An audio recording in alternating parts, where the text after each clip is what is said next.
Hello everyone, it's Neil here from Alesseslens. Today I'm going to show you how to make one of these bubble brushes.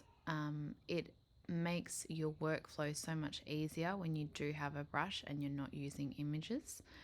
And although it looks hard, it's actually a really easy brush to make. So let's go into our Photoshop file and we will create a canvas. So I'll do 10 by 1024. Make sure your canvas is nice and square. Then click create and we got this nice square white canvas. So we are going to change this canvas to black. Press option delete to make that foreground color black. Then we're going to go up the top and into filter and select render. Go to lens flare.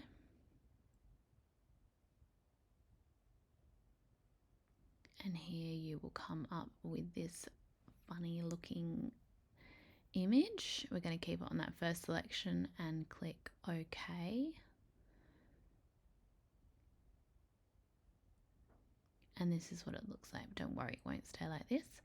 We're going to go up the top, back to the filters and scroll down again to distort and polar coordinates. On this one, you want to select polar to rectangular and click OK. And you will have this looking image. Now we need to flip this image upside down. So to do this, we come back up to the bar, click on image, scroll down to image rotation and flip canvas vertical. And then we are going to go back up to filters,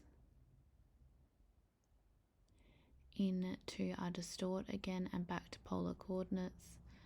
This time we're going to click the top box, rectangular to polar, and click OK. And here is your bubble. It looks a bit funny at the moment, but we will change it shortly. So we need to separate the bubble from the background by using our object selection tool, and you're going to press Command J. And that will give you this separate layer at the top here with a transparent background. So you can click the background layer off and we're just going to focus on this layer 1 that has appeared with this transparent background there to create your bubble. Now we need to get rid of this color and we're going to desaturate the bubble. To do that, press Command Shift L and that will desaturate your ball like this.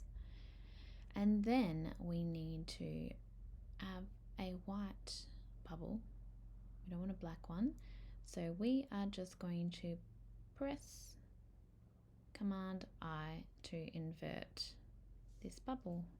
And this is your bubble. So now it is time to make a brush. I'm going to change the background back to white background, so instead of a transparent, so put that underneath your bubble. And then we are going to go up to the top, edit, and we are creating our brush. So you can select the brush name. I usually just do something simple like bubble brush. If you make multiple bubble brushes, then you can choose different names. Click OK, and then you've got your brush. It's all done, but now we just need to edit this brush a little bit.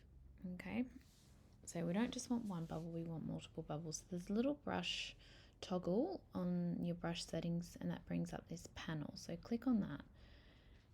And then what we're going to do is we're going to start with the brush tip shape section and space out your bubbles.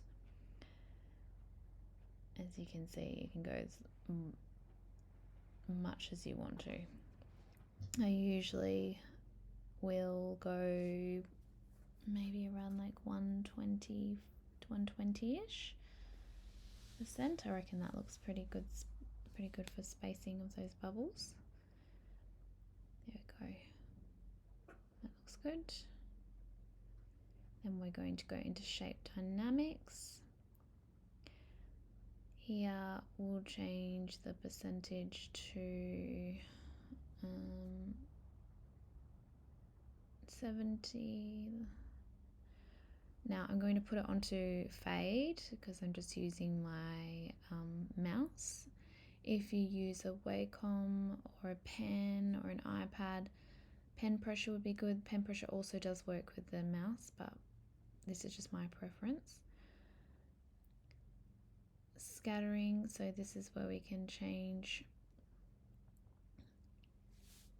where they are positioned. So 800 is quite good. Again, I'm going to select fade, control, or pen pressure if you like to use a pen, and let's increase the amount of bubbles we've got here. Maybe it looks good.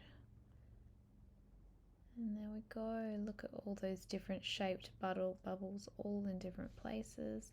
So you can just play around with these settings, but if you go into your shape dynamics, this scattering, and then this transfer one as well, these will give you a really nice brush setting for your bubbles. And this you can change as you're using your bubble brush in your process. You don't have to keep it all the same. You can change from pen pressure to fade or just turn it off completely. You can even add colors to your brushes. You can see the panel on the side there that's got color dynamics, so you can change the color. Obviously I like to keep my bubbles clear.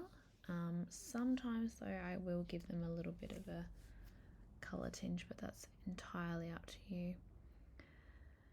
So play around with these settings and see what you can come up with.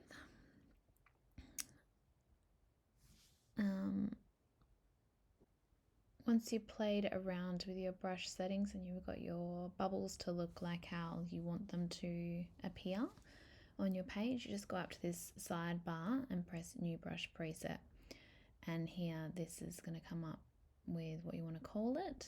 So it comes up with the previous name of the single brush you did, but now we're doing the multiple. So always tick this box, include tool settings, otherwise it's not going to give you what you've just done. And here is your new brush. So let's just see how it looks on a canvas. Just try a few little spots here and there. Look at that. And you can change the size, make it smaller, bigger. Here, there you go. Have fun. I hope you have fun with this and enjoyed this little tutorial. Let me know below if you have any questions in the comments section, and like and subscribe if you like this content. Thanks.